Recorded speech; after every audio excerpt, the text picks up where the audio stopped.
Now let's talk about Pakistan's duplicity. A country that claims to fight terror is quietly shielding terrorists. Several reports have emerged and they are unsettling. Pakistan has increased the security of this man, Hafiz Saeed, the founder and chief of Lashkar-e-Toiba, the mastermind of the 26/11 Mumbai terror attack, and a globally designated terrorist. Why is Pakistan beefing his security? For the whole world, Hafiz Saeed is a terrorist responsible for the death of innocent civilians. But for Pakistan's army, he is a VIP. Reports say the army has quadrupled Hafiz Saeed's security.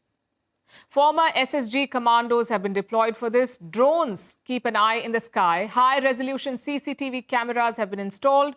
All roads leading to Hafiz Saeed's house have been blocked. The area has been declared a no-drone zone. And all of this is happening in the thick of Lahore, in a densely populated residential area called Mohalla Johar Town.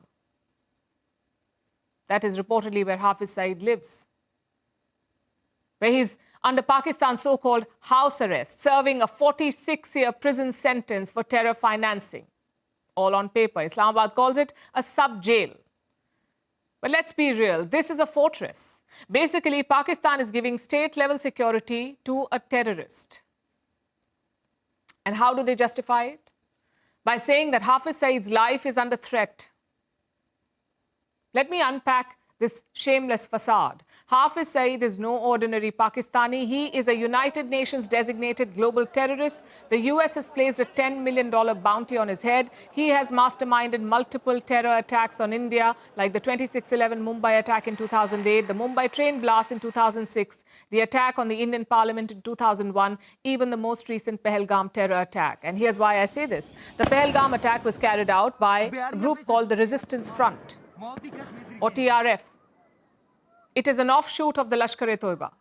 The TRF's current head is a man named Saifullah Khalid, a former Lashkar-e-Toiba commander and a close aide of the same Hafiz Saeed. Basically, it's a full circle. The TRF is just another name for the Lashkar-e-Toiba. They work hand in glove to carry out terror attacks. So Hafiz Saeed's role in the Pahalgam attack is a given. It's quite clear. And that explains the sudden hike in his security, because this time India's stance is also clear. Terrorists and their backers will face consequences. And this is how Pakistan is bracing, by increasing the security of their most prized terrorist, Hafiz Saeed. Instead of handing over a global terrorist to face justice, Islamabad is going out of its way to protect him. Basically, Pakistan believes that India's response is on its way, and Hafiz Saeed, a global terrorist living freely in Lahore, could be a target. So they're turning his residence into a military outpost. And frankly, we're not surprised. Harbouring terrorists is Pakistan's core competency. Remember Osama Bin Laden? The terrorist who masterminded the 9/11 attacks in the US. It happened in 2001, and Pakistan kept Osama Bin Laden safe for years in a compound in a city called Abbottabad. Osama Bin Laden was housed right next to a Pakistani military station. It took the Americans 10 years to figure that out.